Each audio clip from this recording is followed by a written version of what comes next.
Voici Londres. Voici une nouvelle de très grande importance. Voici notre quart d'heure français de l'après-midi.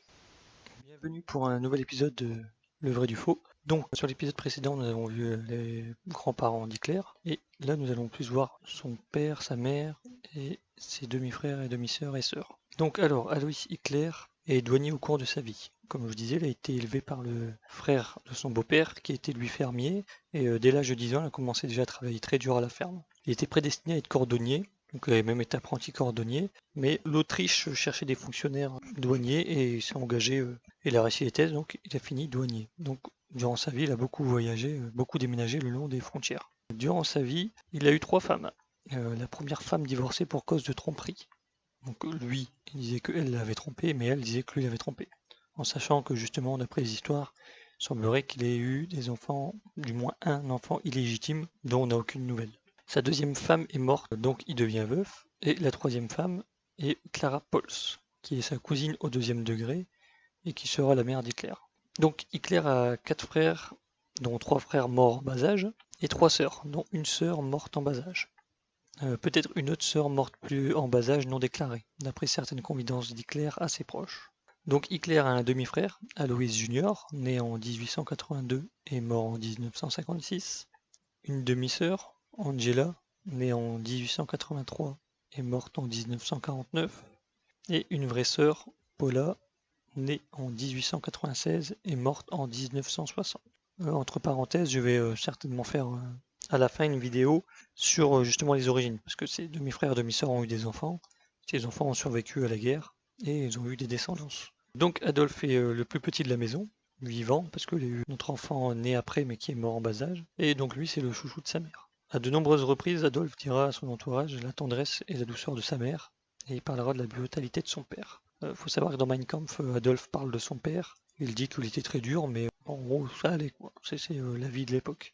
Mais c'était pour Mein Kampf, dans son entourage, il se plaint beaucoup de la brutalité de son père. Donc Hitler est un bébé en bonne santé, il n'y a pas de problème de santé particulier, et il est plutôt affectueux et gentil, d'après ce que disaient ses demi-sœurs et sa sœur. Par contre, son demi-frère dira que cet enfant était le diable. Donc malgré son affection qu'il a envers sa mère et ses sœurs, à mesure qu'il grandit, ils le décrivent comme un enfant colérique, turbulent et renfermé. Donc voilà, peut-être parce qu'il y a 2 extrêmes aussi, sa mère très douce et son père très brutal.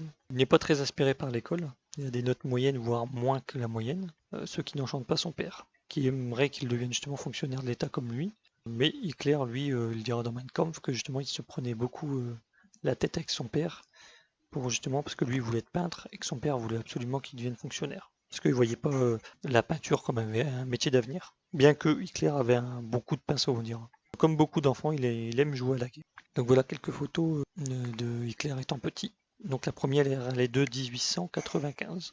Donc je vous laisse chercher un petit peu. Donc en fait, c'est vous prenez la photo tout à gauche, et c'est l'enfant du 3e rang tout à gauche. Donc ça, c'est le petit Adolphe. L'autre photo, elle est de 1901. Donc là, c'est facile, vous voyez la photo, le petit modèle à côté. Et vous prenez le prof, vous voyez le prof au milieu, et vous montez tout en haut. C'est dans la lignée du prof, c'est lui. Et une autre photo qui est de 1903. Donc là, c'est facile, c'est entouré. Donc alors, pour continuer sur la vie d'Hitler, donc à l'adolescence, son frère Alois Junior Hitler quitte le domicile parce qu'il semblerait qu'il s'est engueulé avec son père et ça se passe vraiment pas bien avec sa belle-mère. Donc on pourrait penser aussi que comme Hitler Adolphe, c'est le petit chouchou, s'il commence à chercher des noises à son demi-frère, il semblerait que ce soit lui qui prend tout plutôt que le chouchou.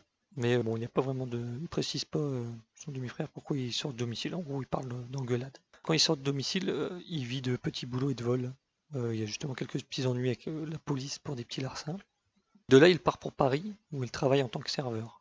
De là, ensuite, il embarque pour Londres, où il continue son travail de serveur et bouge un peu partout en Angleterre pour essayer de faire monter des affaires, mais ça ne fonctionne pas. Il épouse une femme d'origine irlandaise, et de là, ils ont un enfant qui est William Patrick Hitler, né à Liverpool. Lui que je disais que c'est le neveu d'Hitler britannique. Il faudra dire Alois Junior, comme ses affaires ne marchent pas en Grande-Bretagne, il repart en Allemagne, en laissant sa famille en Angleterre. De là, la Première Guerre mondiale éclate et il ne rentre jamais en Angleterre. Il essaiera même de faire croire à sa femme reste en Angleterre qu'il est mort à la guerre, mais qui est vite révélé faux parce que l'État découvre en fait, parce qu'il veut se remarier après avec une Allemande, l'État remarque qu'il veut se marier avec une Allemande, donc ils enquêtent et ils se rendent compte qu'il est déjà marié en Angleterre. Donc là, il risque la prison et une amende, mais il arrive à écrire à sa femme en Angleterre pour lui dire que voilà, en gros, il divorce et c'est accepté. Donc il est plus embêté par la justice par la suite, mais il doit quand même payer une amende. Donc, alors de là, son neveu britannique, lui, ce qu'il fait, c'est qu'il part voir son père en Allemagne quand il est plus grand, et il rencontre son oncle Adolphe. Donc il y a une rencontre vite fait, et après, justement, pour l'ascension d'Hitler. Donc Hitler, il dit bien qu'il mélange pas l'État et la famille. Ce neveu, il retourne en Angleterre, mais il retombe au chômage. Il est viré parce qu'il est de la famille de Hitler, et que Hitler a commencé à être connu un peu partout. De là, il retourne en Allemagne pour essayer d'avoir une vie plus confortable, hein, comme son oncle est au pouvoir, mais il fait des petits boulots par-ci par-là, et ça lui plaît pas vraiment. Il est arrêté en 1934 lors de la nuit des longs couteaux, et il est emmené dans le camp de concentration de Lichterfeld. Il a été arrêté parce que, justement, il menaçait Hitler de révéler ses origines au journal, comme je disais, les origines qu'il a suivies de la famille juive, qui est un peu fumeuse, et il menaçait aussi de dire que son père à lui, hein, donc le demi-frère d'Hitler, a eu des problèmes avec la police et la justice, ce qui fait moyen dans un parti politique. Donc pour ça, il a fini en camp de concentration. Il est relâché parce que les nationalités britanniques et le consul de Grande-Bretagne exigent sa libération. De là, il reste un petit peu encore en Allemagne, il fait encore toujours des petits boulots, mais il est vraiment, comment dire, irrespectueux, d'après ce qu'on raconte, c'est qu'il est respectueux envers les gens, les femmes, il se croit, comme c'est le neveu d'Hitler, bon, il se croit tout permis. Et justement, après, Hitler, il semblerait qu'il lui demande qu'il abandonne sa nationalité britannique pour devenir allemand.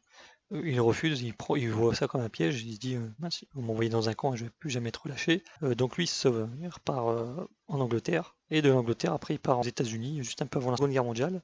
Dès que la Seconde Guerre mondiale éclate, il reste aux États-Unis et il s'engage dans la Navy en 1944. Il demande l'autorisation au président américain. D'après certains historiens, c'est un coup de com' que les Américains auraient fait. Mais enfin bon, vrai ou faux, il est quand même resté dans la Navy jusqu'en 1947.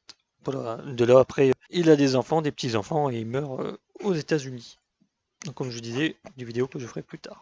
Donc revenons un peu dans le passé à Louis Junior. Donc justement, après avoir quitté sa femme anglaise pour une femme allemande, il a un enfant. Donc c'est Heinrich Hitler, appelé Heinz. C'est le neveu préféré d'Hitler parce qu'il est à fond dans le parti. Lui s'engagera dans la Wehrmacht et participera à l'opération Barbarossa. Donc pour ceux qui ne savent pas, c'est l'invasion de l'URSS. Il est sous-officier opérateur radio dans un régiment d'artillerie. Donc lui sera capturé par les soviétiques en janvier 1942 et il mourra un mois plus tard de ses blessures dans la prison de Boutyrki. Je dis de ses blessures parce qu'il semblerait qu'il a eu vraiment de mauvais traitements par ses geôliers, voire de la torture. Donc bon, il a fini par mourir de ça. Pendant que je suis dans les neveux d'Hitler, il y a un autre neveu. Donc c'est Léo Rudolf Robal, donc né de sa demi-sœur, qui lui était dans la Luftwaffe. Il a été blessé et capturé dans la poche de Stalingrad. Justement, il semblerait que le parti nazi, les nazis, ont demandé aux soviétiques de l'échanger contre le fils de Staline, qui était lui-même prisonnier des nazis. Il semblerait que Staline n'ait pas accepté. Donc ce neveu-là, Léo Rudolf Robal, a fini la guerre en prisonnier en 55, est parti en Espagne, est devenu prof, et il est mort. Il semblerait que ce soit le neveu qui ressemblait le plus à Hitler. Donc voilà une photo de lui vieux, pour vous donner une idée de la tête d'Hitler à cet âge-là. Donc voilà, j'espère que cette vidéo vous a plu, vous a appris des choses, et je vous souhaite une bonne journée à tous.